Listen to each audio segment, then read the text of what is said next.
থাইল্যান্ডের উদ্দেশ্যে দেশ ছেড়েছেন সাবেক রাষ্ট্রপতি মোহাম্মদ আব্দুল হামিদ। 7 মে দিবাগত রাত 3:05 থাই এয়ারওয়েজের একটি ফ্লাইটে তিনি শাহজালাল আন্তর্জাতিক বিমানবন্দর থেকে রওনা হন। বিষয়টি নিয়ে রাজনৈতিক অঙ্গনে শুরু হয়েছে ব্যাপক আলোচনা, কারণ জুলাই অভ্যুত্থানের সময় সংঘটিত এক হত্যাকাণ্ডের মামলায় তার নাম রয়েছে বলে জানা গেছে। সাবেক রাষ্ট্রপতির বিরুদ্ধে 14 জানুয়ারি কিশোরগঞ্জ সদর থানায় একটি হত্যা মামলা দায়ের হয়।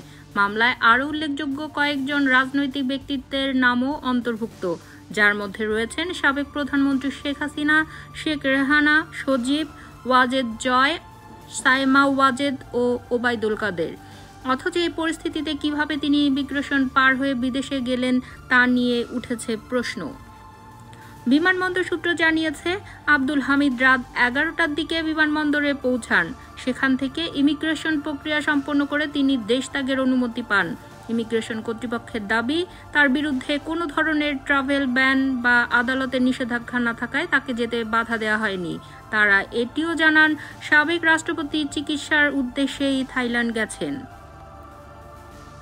উল্লেখ্য, আব্দুল হামিদ দেশের 21তম রাষ্ট্রপতি হিসেবে 2013 ও 2018 সালে 2 মেয়াদের দায়িত্ব পালন করেন। এর আগে তিনি স্পিকার ও ডেপুটি স্পিকারের পদেও অধিষ্ঠিত ছিলেন। সাবেক এই রাজনৈতিক নেতা দীর্ঘদিন ধরে কিশোরগঞ্জ থেকে নির্বাচিত হয়ে জাতীয় রাজনীতিতে সক্রিয় ছিলেন।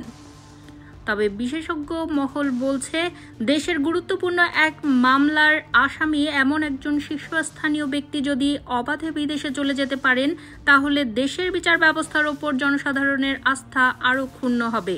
প্রশ্ন রয়ে যাচ্ছে, তাকে যেতে দেওয়া আইনগত বৈধতা পেল কিভাবে?